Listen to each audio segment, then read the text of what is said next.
dodge this.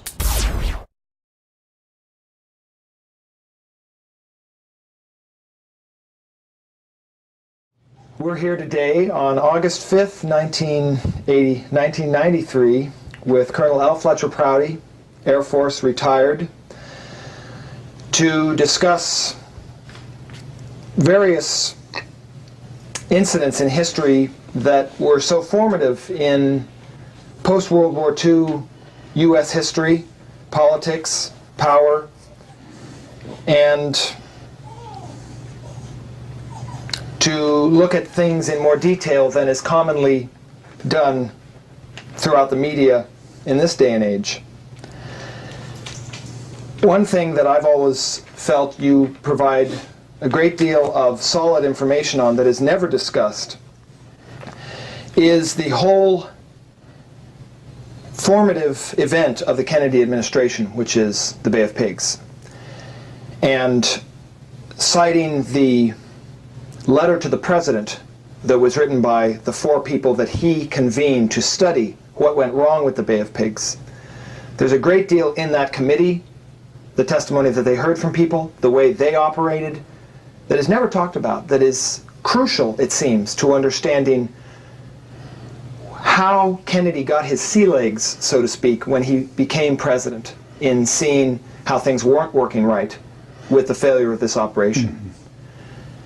I'd like to have you tell us some about, perhaps start with this final report that was never found for years because people were asking the wrong questions, that indicates the perceptiveness of the president in trying to understand what had really happened so that it wouldn't happen again.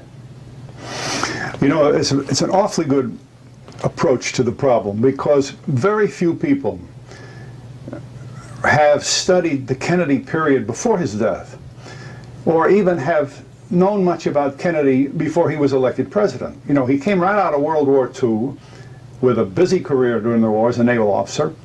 He was elected congressman from Massachusetts, served as a congressman. He stayed here in Washington, served as a senator from Massachusetts, and then was elected president. There are very few men arriving at the office of president who have more background in Washington than Kennedy had. He was younger than most of them, but he had more background experience, which means he knew the bad things as well as the good things. There were a lot of things that he was against in the way the government had been going under the Eisenhower and post-war administration, and he wanted to use the presidential power to change them. And one of the first things that he found that he had to take care of, there were 2 things, was the Bay of Pigs. Now, that was an Eisenhower program. That was approved by the Eisenhower National Security Council in March of 1960. About May of 1960, the CIA people came to my office, because it was my job in the Pentagon to provide the support of CIA's clandestine operations. That was my job. I had been in the job for years. And they wanted to have the military open a base where they could train these exile Cubans who were perfectly willing to try to get back into Cuba and incite enough rebellion to throw Castro out, because that's what the original Eisenhower approval was, to try to get proven Cuban support for the plan. Eisenhower would never have approved an invasion. He never did. Eisenhower knew too much about invasions to have that happen. Well, you follow that through now from the mid-60s, and then you have this important event when Kennedy and Nixon had the TV debates just before the election. And everybody felt that the 2 were just inseparable. There was no way to tell who was going to be elected president. And they came to debate number 4, and Kennedy pressed the Cuban issue, the Castro issue, because Nixon had made so much of it, you know, that the government, we would overthrow Castro, we've got to get rid of Castro, he's a communist and all that sort of thing. And Kennedy, who knew as much or more about the program than even Nixon did, whipped Nixon in the debate. And let me tell you just a little personal incident as a part of my official duties, but it lets you see the validity of this. I was asked to go to the Senate office building to a certain room number and to pick up 4 men and bring them back to the office of the Secretary of Defense. That's where I was working. I was working for the office of Secretary of Defense. The 4 men I picked up were the leaders of the Cuban program, Artima and Mendonca and De Verona and those people. And they knew Kennedy. They were in the office room I was sent to was Kennedy's office. So here's Kennedy with these Cubans talking with them in August of 1960. He had just won the Democratic nomination to run for president. He knew this background. And furthermore, I understand that the Cubans had visited him in his home in Palm Beach. He knew these people. He knew everything that was going on. Well, Nixon didn't know he knew that. So in the debate, when it came time to argue with Nixon about it, Kennedy cleaned up on that debate, and a lot of people believe that's how he won the election, a very narrow election, but he won. Days after that debate, the CIA came to us in the Pentagon talking about an invasion of Cuba. That was not the approved plan. Kennedy was not president yet. We knew Eisenhower wouldn't talk about that. The CIA did it. They put pressure on Kennedy themselves. And what had been a plan to drop 30-man groups from an airplane, a C-46 can carry about 30 with their equipment, or over-the-beach program from submarines or fast boats, 20 or 30 men, all of a sudden they're talking about 3,000 men, training the 3,000. I had to send men to Guatemala to train pilots. I had to get aircraft reconfigured in Arizona to be used for that purpose. We got Filipino experienced men that General Lansdale knew that had helped him during the time when he was in the overthrow of Quirino in the Philippines, which is much like the Castro thing. So the Filipino experience was valuable. People don't realize how big the Cuban program was. The ships had arms and equipment on board enough for 25,000 fighters. Not just the 1,500 that went on the beach. You see, all of this developed in the working arrangements that were being made from day to day to support this operation. But the strange thing was how it accelerated right after the election. They were going to press Kennedy to accept the invasion because during the time before his inaugural, they got all of this change started and in being. So that by the time of the invasion, actually, the ships were at sea from different areas already heading for Cuba, and Kennedy had not approved the program. So you see, that is so different from what most people have heard about the way the thing was organized. One thing that the agency had done at the suggestion of the JCS was to bring in a most competent Marine colonel who knew invasion tactics to work out the invasion plan. The JCS had told the CIA that if Castro's combat aircraft were not destroyed before the men hit the beach, there was no chance that they could get on because the combat aircraft were being on home ground and all, and the men just on the beach with no protection couldn't protect themselves. They must destroy the aircraft totally before the men hit the beach. That was a fundament of the whole plan. The Marine colonel knew it, and the JCS had told the CIA that. Well, it finally came down to where, after several meetings with the president, during which he would not approve the program, finally, in the middle of April of 1961, Mr. Dulles told him that, well, we have got to do something. We've been training these men now for a year. They think they're going to be brought into their home, and they think we're going to help them gain their country back again. And incidentally, the ships with the men on board are at sea, rendezvousing around the Vieques Island area. We must get an approval to go. Is there anything else to keep it from on? Kennedy waited for the strike on the airfields of Cuba until Saturday morning. They destroyed 7 of Castro's 10 combat-capable aircraft. They didn't want to bother with the transports and all. They went after the bombers and the fighters. They destroyed 7 of them. Unfortunately, 3 jets had taken off from where they had been the day before when we had pictures of them and gone down to Santiago for the weekend, and they weren't there and they weren't destroyed. So on Sunday, when they went to brief the president, they told him, they showed him pictures, they had destroyed 7 planes, but 3 were left. They had to get those 3 airplanes before the men hit the beach at Zapata Landing. Well, Kennedy ordered specifically, it was about sometime about mid-afternoon, 3 o'clock in the afternoon, he ordered the first thing to be the destruction of those aircraft. That was a Kennedy order. A very close friend of mine was in command of the bomber base in Puerto Cabezas, Nicaragua, that was to do the job. 4 B-26s were to be dispatched about 1 o'clock, and it's very important because they had to hit the planes before the dawn landing of the men on the beach, or the landing would then be in the air supporting the beach, and they were so superior to the bomber that they shoot the bombers down one after the other. Everybody understood that, we thought. So Kennedy ordered that, and as a prerequisite to the landing, he agreed to the landing on Monday morning, April 18th, 1961. Now, when there was a study of what happened, Kennedy put together the Cuban study group to find out what went wrong. Here is an old mimeograph copy from my days in the Pentagon of the report of this study group. It wasn't seen by anyone, or very few people, for at least 20 years, when it began to pop up in books that people knew about it. And then finally, in 1981, this book was published for academic purposes, for university use, a book called Zapata, which is every word that's in here. Just an absolute copy of this. But this is the old original. I want you to see what it looked like in the beginning.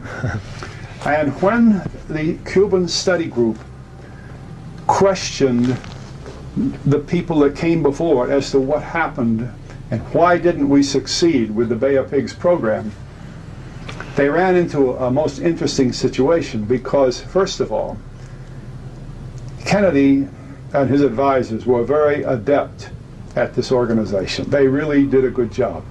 Can you imagine a committee better than this one to study the Bay of Pigs? Allen Dulles was on that study group. Admiral Burke was on the study group. Admiral Burke was a CNO of the Navy, member of the Joint Chiefs of Staff, and he was the one who had been designated to support the operation of the Bay of Pigs landings. Now, he knew more about it than anybody else. He was sitting in the room, no matter who came in. Admiral Burke, old Arleigh Burke, knew what was going on, and I've talked to him many times since then about this, and he did know. Another man was General Maxwell Taylor. Maxwell Taylor and Kennedy had never met, but Kennedy knew Maxwell Taylor's reputation, and he knew that he was a good, solid man for this kind of investigation. So he put Maxwell Taylor as the chairman of the group.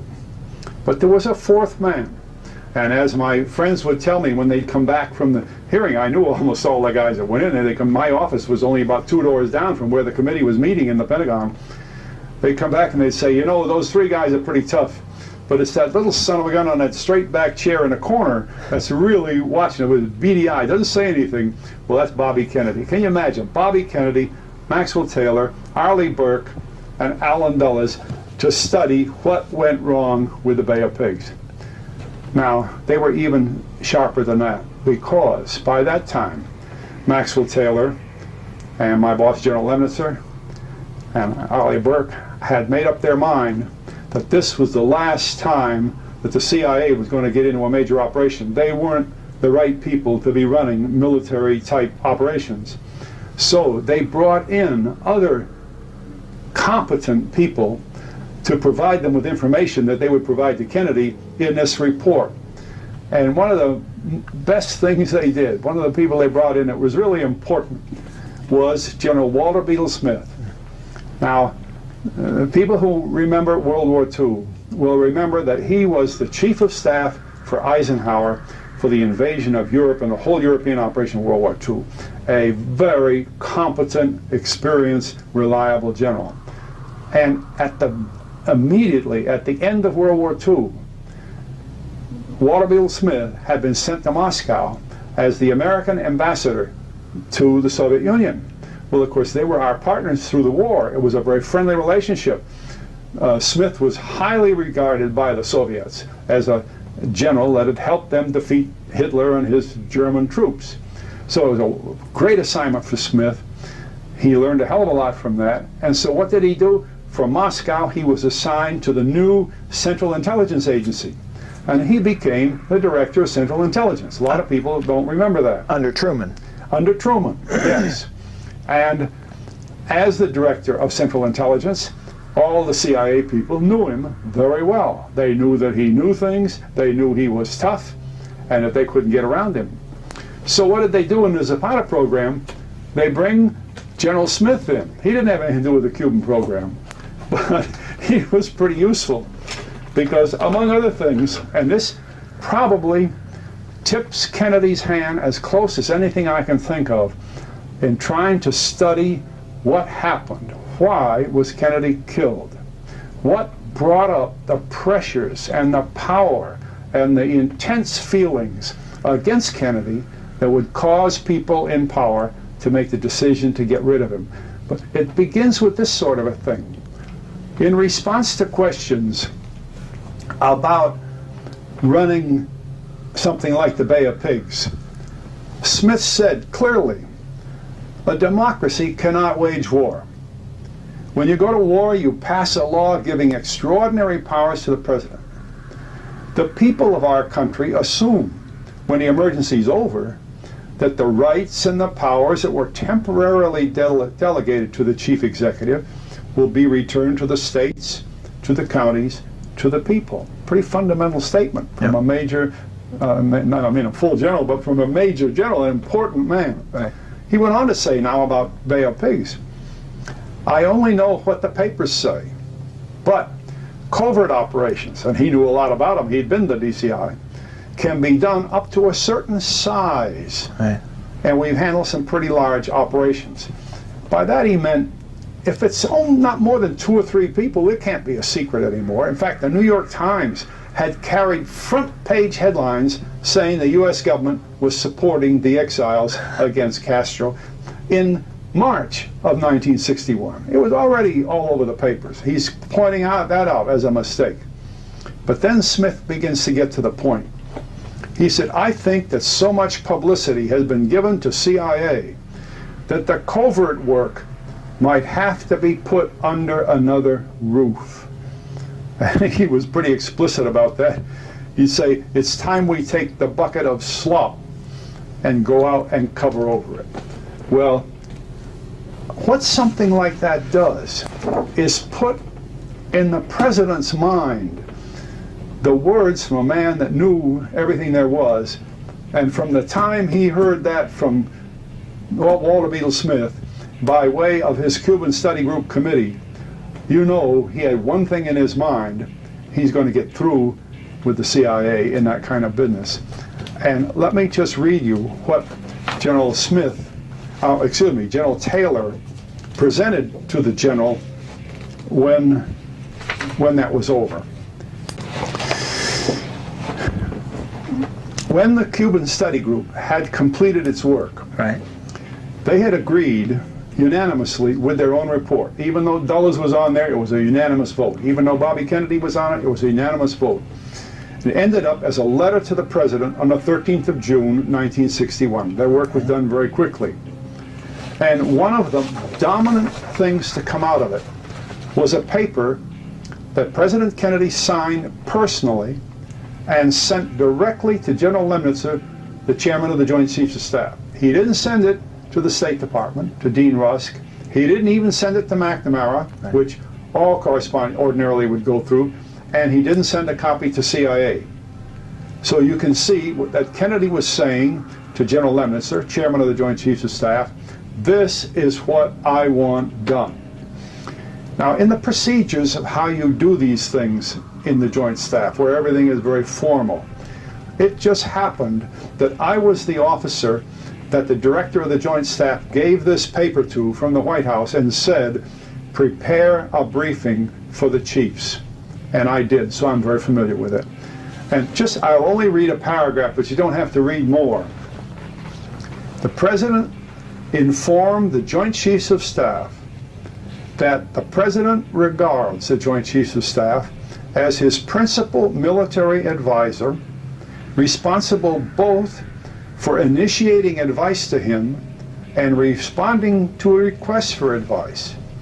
He expects their advice to come to him direct and unfiltered, and that the Joint Chiefs of Staff have a similar responsibility for the defense of the nation in a Cold War as they have in conventional hostilities.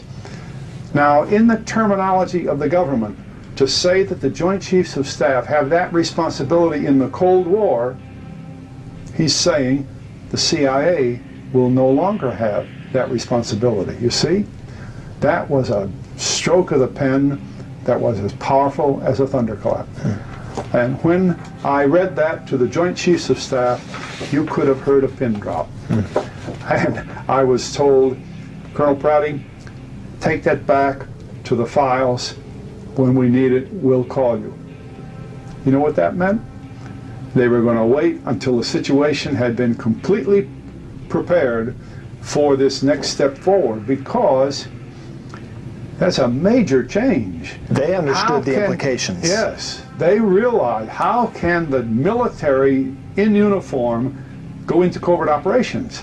I mean, the ridiculous POW MIA situation that we have now is a result of that. 15 years of the Vietnam War, everybody that went to Vietnam was under the command, operational control of a CIA man.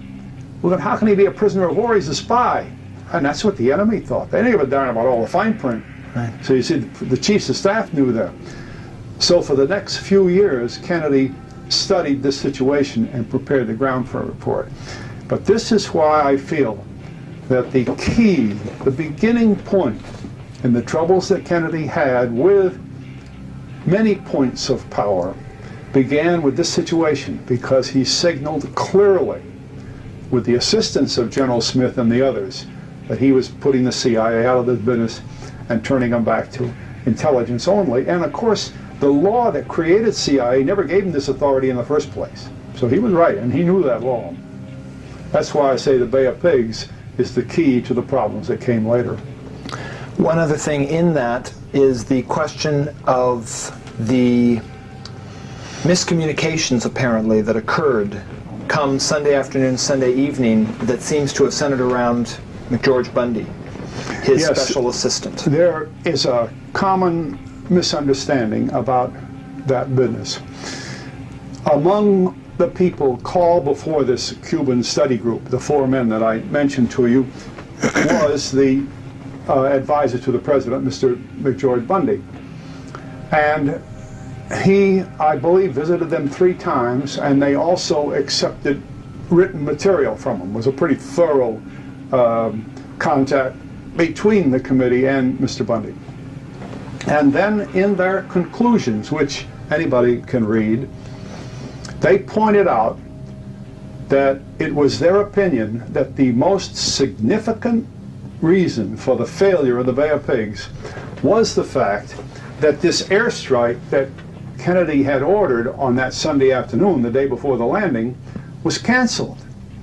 And in pursuing how that happened, they found out that at 9:30 on Sunday night, McGeorge Bundy had called General Cabell, who was responsible for the CIA at that time, because of all weekends, Allen Dulles was out of the country. Here he's in charge of the whole thing, and Allen Dulles was out of the country. But anyway, General Cabell, perfectly competent person, was called by McGeorge Bundy and told not to fly the airplanes that night until they could operate them the next day off the beach at the Zapata landing site, which destroyed the whole operation. If McGeorge Bundy had had a little more military experience, perhaps, or if General Cabell had had just a little more, thought about it more, they'd have realized that they absolutely destroyed the Bay of Pigs there, because if they didn't destroy those last 3 aircraft, they were going to lose. And those 3 aircraft, the first thing in the morning, sank the 2 supply ships, so that the men on the beach had no ammunition, their food was gone, their radios were gone, their trucks were gone, everything. Just those little airplanes did it.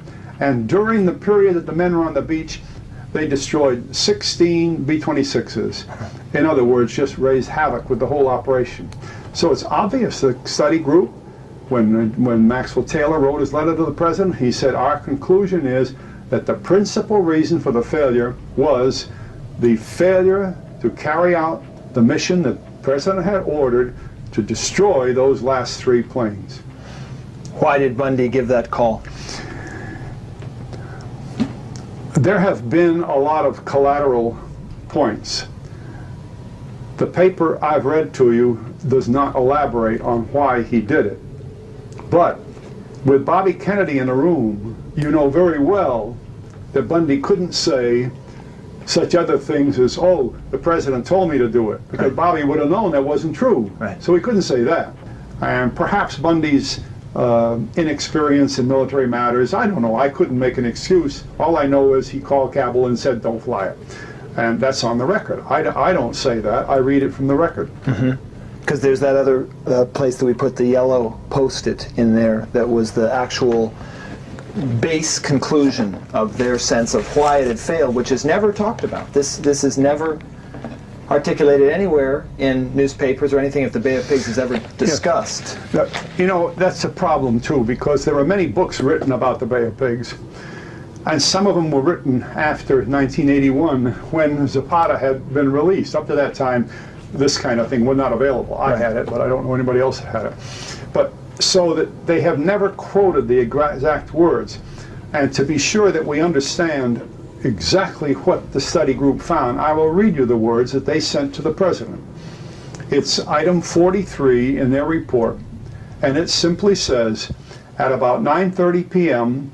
on 16 April, that was that Sunday when Kennedy directed the attack, Mr. McGeorge Bundy, Special Assistant to the President, telephoned General C.P. Cabell, who was the Deputy Director of CIA and had a long time experience with CIA, to inform him that the dawn airstrikes the following morning should not be launched until they could be conducted from a strip within the beachhead. Now, you see, there was a strip within the beachhead, but you can't destroy the airplanes after they've already destroyed your landing. I mean, it's backwards. Right. And this hit the committee. I mean, this is the thing they said, this is our finding as to the basic reason for the failure of the Bay of Pigs. And when they interviewed Cubans down through here in the back, when they talked to these poor Cubans that were involved, each of the Cubans, one after the other, says, the problem was we didn't have the aircraft to destroy those last 3. Right. And of course, certain propagandists or whatever you want, revisionists, want to say that the problem was that Kennedy denied the air cover. Right.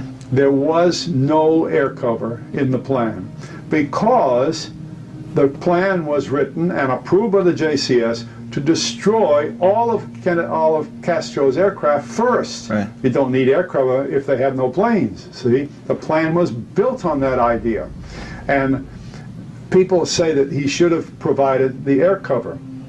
There is a National Security Council directive, which is a superior document to everything we have in the Executive Department, that was produced and signed in Eisenhower's time in March of 1954. It's been in effect for a long time, called NSC Directive number 5412. And that directive prohibits the use of uniformed services in covert operations. Prohibits it. Our government knew that during Eisenhower's time, and of course Kennedy knew that during his time.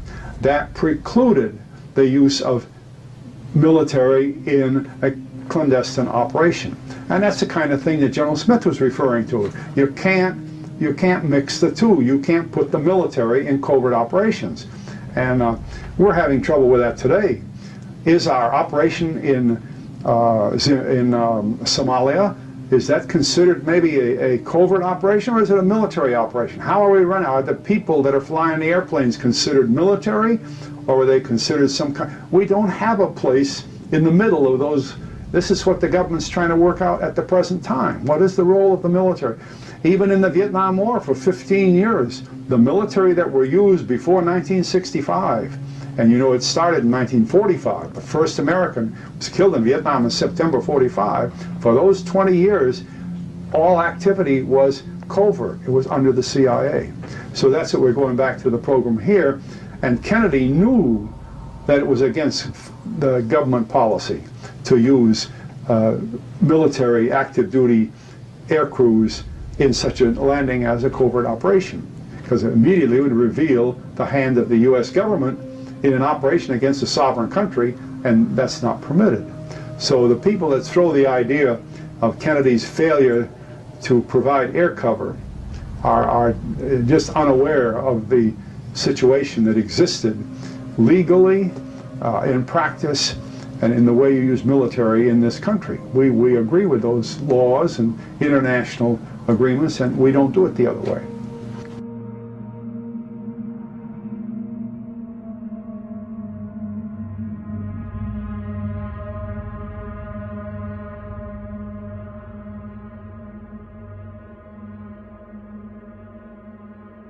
You see, that's a good way to link the two together, because historically these two things ran together. They were essentially the same thing. They were major CIA operations that the generals knew were too big to even be thought of as covert operations. You know, the CIA assisted a rebellion in Indonesia in 1958, in which at one time I myself ordered the delivery of 42,000 rifles. I mean, that's not a covert operation, you see. We were using submarines against the south coast of the islands of Indonesia, not a covert operation. So the military looked very carefully at these things and knew that the CIA was going much too far. We supported the Kamba people in Tibet, something like 60 or 70,000 of them, by dropping arms to them, medicine, weapons, everything. To those people. That's not covert, but we thought it was. You know, we put it under the rules of CIA's operation. And this is what Kennedy was facing during that transition from the Eisenhower time, when the CIA had begun to get into all these things. The Indonesian rebellion, the Tibetan program, the Cuban program, all were in that period of time, and Kennedy inherited that.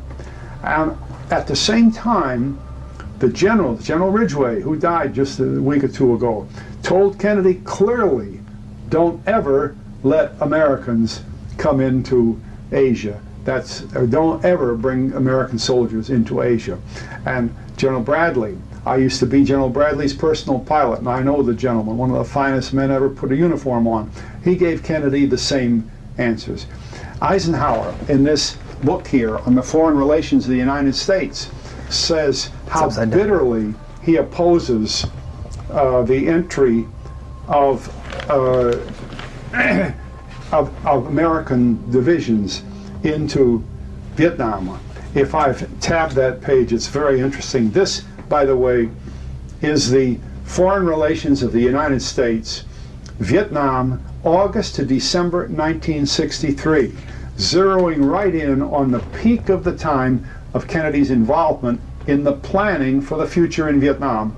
And anybody that wants to think that Kennedy was not deep into the activities in Vietnam doesn't realize that during this period of that time, there were meetings going on day after day after day in the White House, in which my own boss, General Victor Krulak, was involved, Maxwell Taylor was involved, McNamara was involved, and what that would mean is when they'd come back to the office, the rest of us in the Joint Staff were involved, supporting the President in the development of these plans, because he knew that he was either going to have to make the decision, as he did in NSAM 55, right, to get the CIA out of this covert work, and with the CIA out of, say, the operation in Vietnam, he saw no role for the military.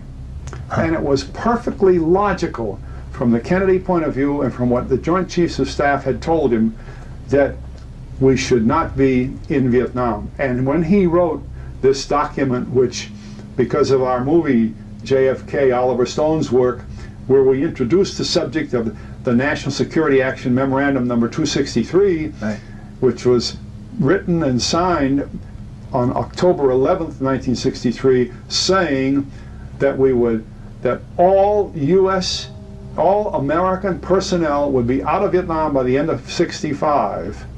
That was Kennedy's decision after all of this work spanning this period of 6 months And here you can read day by day by day the meetings were, well, I counted over 50 meetings that are listed in this book in which my own boss, General Krulak, attending meetings with President Kennedy on Vietnam.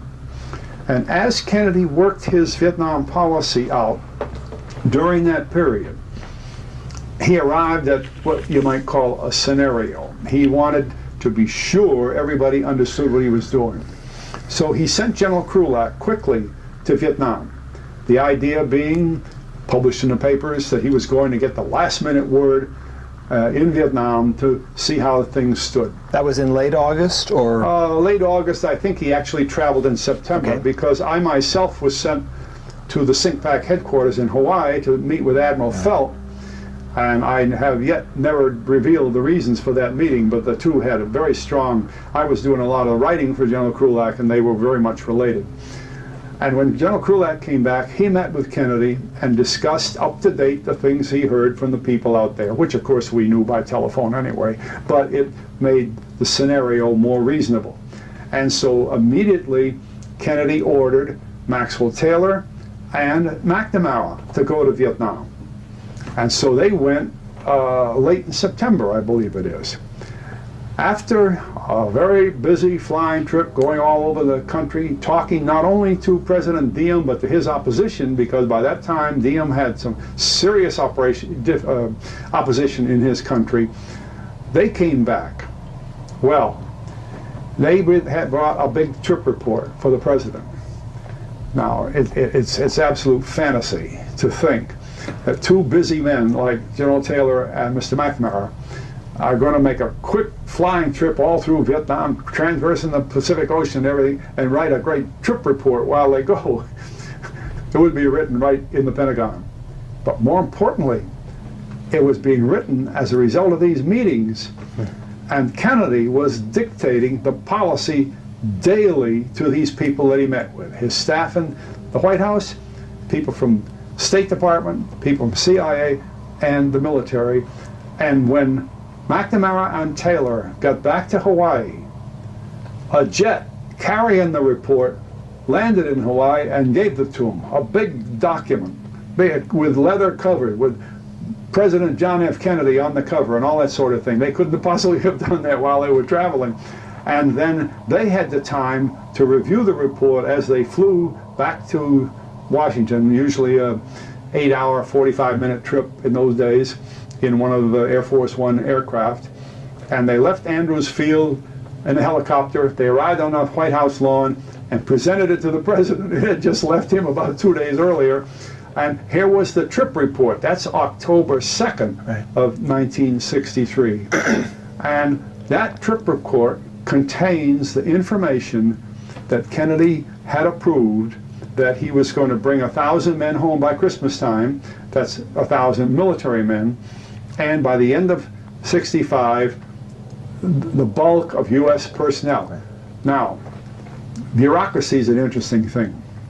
We learn what certain words mean.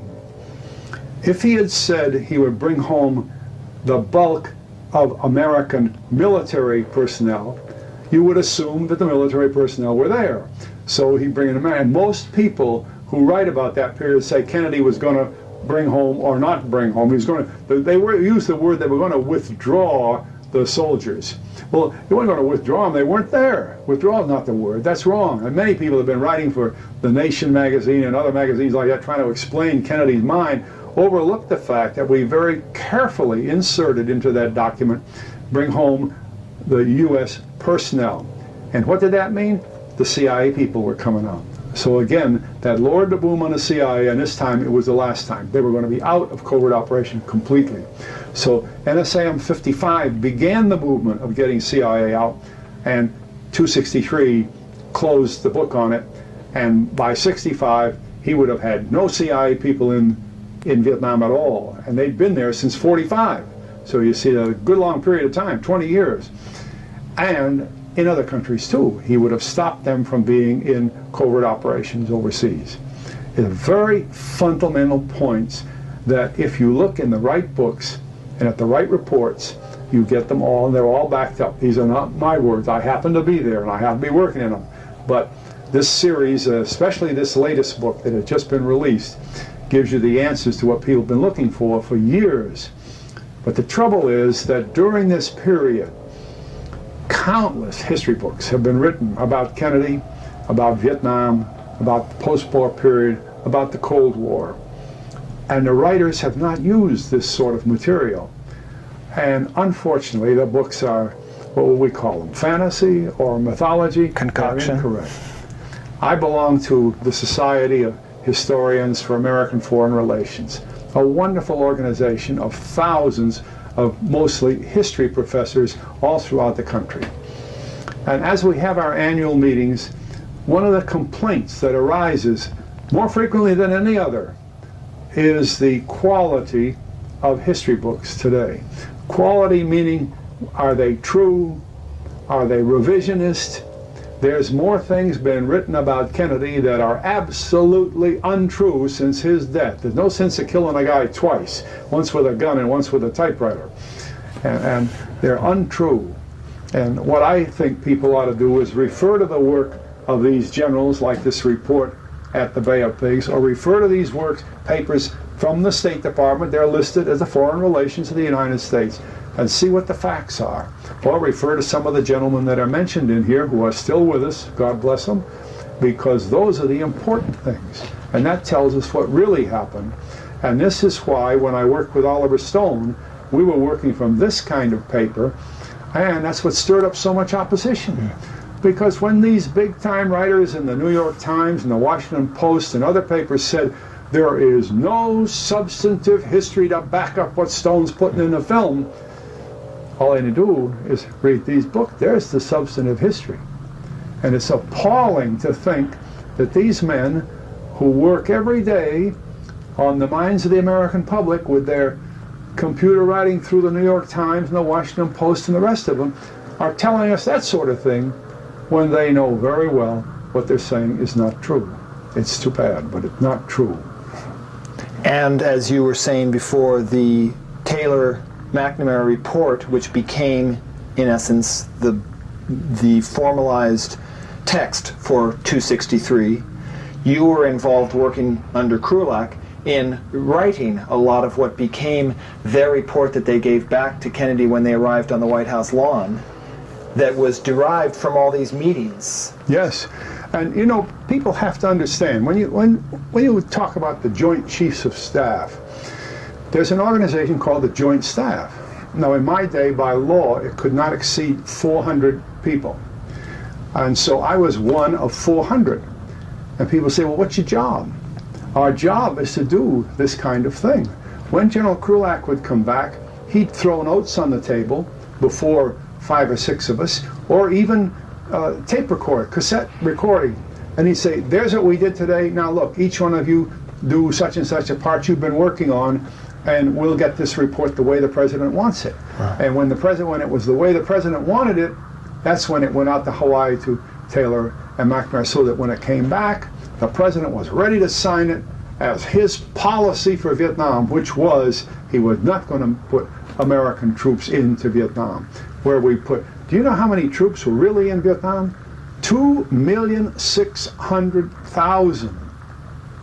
And 58,000 were killed, let alone all the other people that were killed. By the time it was all done? By the time the Vietnam War was over, 2,600,000 men had been rotated through Vietnam. We don't very often think about that. We dropped more bombs from aircraft in Vietnam, in Indochina, than all of World War II. People don't have any idea what Vietnam really got to be after the death of Kennedy. Well, in all of those big numbers that I'm talking about, the money that rolled out went at least to $570 billion. Now, if Kennedy had not died, he would not have put those people there. Not just the 500,000 that were there at any one given day, but the 2,600,000. And if the people didn't go, they would not have had to spend the $570 billion. Well, there were, as General Eisenhower said in his great speech, which was the opening of the stone filmed. That's great. That beware of the military-industrial complex. And when you threaten such a complex with the potential of 570 billion, and then you're going to bring it down to nothing, you are bound to get some hot-headed decisions. And the removal of the president is not a very difficult thing to do. Just think of the list of presidents who've been wounded, shot at, killed since World War II. A lot of people don't know that even President Carter was threatened with assassination. And President Reagan had a bullet in him. It's a very, very different world when we don't use things in a factual basis and really know what's going on, because then the public is so badly confused. Plus in debt. Confused and deeply in debt. You know, I don't have, my book is here. I don't know whether I can, but in the book, I could show you, just to make a point, because I knew the document, I inserted in this book of mine the picture of these men coming back to Washington with this report. It's on the coffee table in the president's office. And if anybody thinks that that huge report could have been written while they were running from one place to another in Vietnam, you see that big report on the coffee table in front of the president, and Maxwell Taylor and McNamara there? That is the report of the trip. They couldn't have done that on the back of envelopes while they were running. Right. And it was very carefully designed by Kennedy to support his Vietnam policy, you see. He had no, it's like saying he was to blame for not providing air cover for the Cubans. Here's something people are saying he had no polish for Vietnam. He was going to do. The thing that's very interesting about Kennedy's death and this work, there was a meeting convened in Honolulu on the 20th of November, 1963. Very strange meeting, because 60 leaders of our government, including the ambassador from Saigon, among others, and all of Kennedy's cabinet had gone to Honolulu. And they had this meeting about what to do in the future with the Vietnam War. Despite the fact that this existed, there was this meeting about the Vietnam War.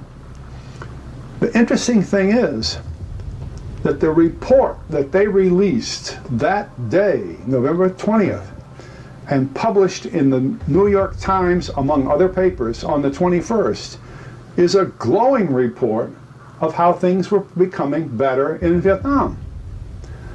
And yet, on the same day, November 21st, 1963, a report was written called NSAM 273, which was reversing some of the Kennedy policy for Vietnam. And yet, hypothetically, this NSAM, new NSAM, would have to be signed by Kennedy. And yet the Honolulu meeting was providing Kennedy with assurances that everything was going well. So could it be that this NSAM 273 was somehow signaling a change, which of course by March of 1973, when NSAM 288 came out under Lyndon Johnson, escalated the war to what we saw later. Now you said March of 83, you mean March of 64? No, March of 64. March yes, of 64. Thank you very much. Okay. March of 64. But you can see the changes in it.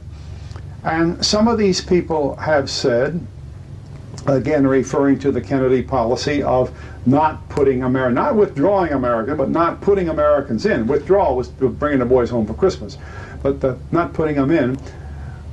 They completely overlooked this rapid change that came right about the time the president was killed. And to me, it just underscores terrifically the way history books are worked on. Right. In 1967, sort of summing up all of this Vietnam period.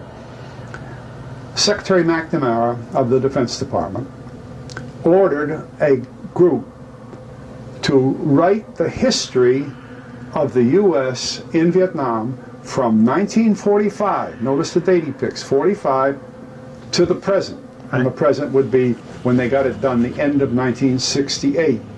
So, rather in a chronological manner, they wrote what amount to being 5 volumes this size of this history of the United States, a history written by people in the Pentagon, paid for by the U.S. government, and published by the U.S. government. It's called the Pentagon Papers. Because it is the same stack of highly classified papers that Daniel Ellsberg released to the New York Times, the Boston Globe, the Washington Post, and a few other papers. And of course, Ellsberg got in serious trouble for violating security and releasing this, which of course was very good advertising for this, because this was put together, as it states clearly in the opening paragraphs, by a man named Les Gelb. Gelb was working in the internal security agency offices of the Office of the Secretary of Defense. Okay. That's where he was working. It also just happens that if you look in the Pentagon telephone books of the period, you find that not only is Mr. Gelb listed in ISA, but Daniel Ellsberg is listed in the Pentagon telephone books.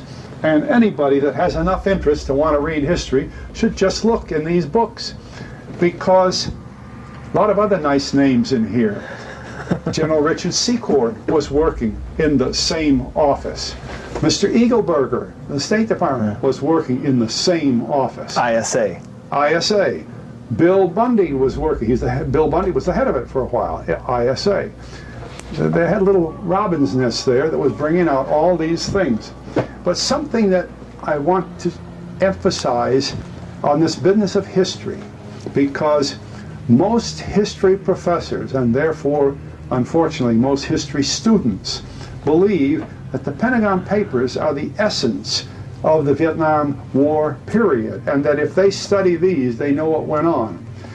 And the book is written in chronology. Like the page I'm open to here has the 3rd of November, the 4th of November, and over here on this page, 9th of November, the 20th of November, the Honolulu Conference, the conference I was talking to you about, with all the people out there. The entire country team met with Rusk, McNamara, Taylor, Bundy, Bell. So I have a letter, copy of a letter Bundy wrote in 1991. This is McGeorge Bundy, saying he wasn't there. Here he's listed. Maybe the history book's wrong. But it's real interesting. They right up to the 20th. Then on the 22nd of November, 1963, on a blank slate in the Pentagon, they wrote this: Lodge confers with the President. 22nd of November. Having flown to Washington the day after the conference, Lodge meets with the President and presumably continues the kind of report given in Honolulu. 23 November 1963, NSAM 273. Drawing together the results of the Honolulu Conference and Lodge's meeting with the President, NSAM 273 reaffirms the U.S. commitment to defeat the Viet Cong in South Vietnam. But what's missing? The men that wrote this wrote it in 1968. They hadn't heard that Kennedy had died. They didn't even know Kennedy was missing. When Lodge confers with the President, they didn't clarify whether he met with Kennedy or Johnson, or neither. Right. This is how history is written today. You see? And such things as that are very powerful in the minds of people in college today who are too young to know the things that I can remember about General Walter Beadle Smith, or General Ridgway, or General Bradley, or Allen Dulles. I've worked in Allen Dulles' home with him. I know what Allen Dulles thinks about various things. I've worked with him in John Foster Dulles' home. Well, why can't we tell it the way it is? Why can't we tell it truthfully? So on the 22nd of November, according to this 5-volume study done by 36 PhDs working with Les Gelb, who has been the managing editor of the New York Times, among other things. On the 22nd of November, they didn't even notice that the President of the United States had been shot. And the rest of our history books are just about that good. It's terrible. It's a disaster.